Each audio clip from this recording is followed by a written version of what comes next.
പിന്നെ F3 അങ്ങനെ smooth ആയിട്ട് പോകുന്ന സമയത്ത് ഒരു ദിവസം ഹബിൽ സാർ ക്ലാസ്സിലോ എന്ന് പറഞ്ഞ്, പിന്നെ നിങ്ങൾ പഠിക്കുന്ന സമയത്ത് അല്ലെങ്കിൽ നിങ്ങൾ 100 മാർക്ക് അച്ചീവ് ചെയ്യാൻ വേണ്ടി പഠിക്കുക, അല്ലെങ്കിൽ 100 മാർക്ക് അടിക്കുന്ന ഒരാൾക്ക് ഞാൻ ഇവിടുന്ന് ഫ്രീ ആയിട്ട് അങ്ങോട്ട് എന്ത് ചെയ്യാം, ലെക്ചേഴ്സ് പ്രൊവൈഡ് ചെയ്യാം. അതായത് നിങ്ങൾ ഇനി പഠിക്കുന്നതിനൊന്നും ഫീസ് വേണ്ട എന്നുള്ള രീതിയിൽ പറഞ്ഞു. അത് എന്താണ് എല്ലാവർക്കും സ്ട്രൈക്ക് ആയി. പക്ഷെ എല്ലാവരും പറഞ്ഞത് 100 ആർക്കും അടിക്കാൻ പറ്റൂല എന്നുള്ള രീതിയിൽ എല്ലാവരും പറഞ്ഞു.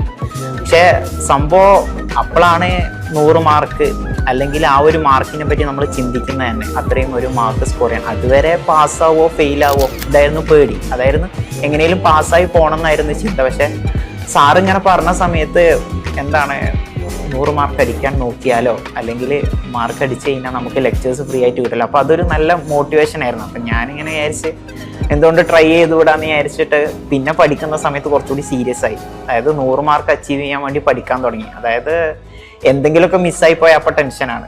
അതായത് എല്ലാം പഠിക്കാനുള്ള ഒരു ആഗ്രഹവും അതേപോലെ എല്ലാം സോൾവ് ചെയ്യാനുള്ള ഒരു മോട്ടിവേഷനും ഒക്കെ കൂടി. കാരണം നമുക്കൊന്നിലും മിസ് ചെയ്യാൻ പറ്റില്ല. കാരണം നമ്മൾ അത്രയും ഫുള്ളാണ് നമ്മൾ എക്സ്പെക്ട് ചെയ്യുന്നത്. അപ്പോൾ നമ്മൾ അങ്ങനെ പഠിക്കണം എന്നുള്ളൊരു മോട്ടിവേഷനിലായിരുന്നു.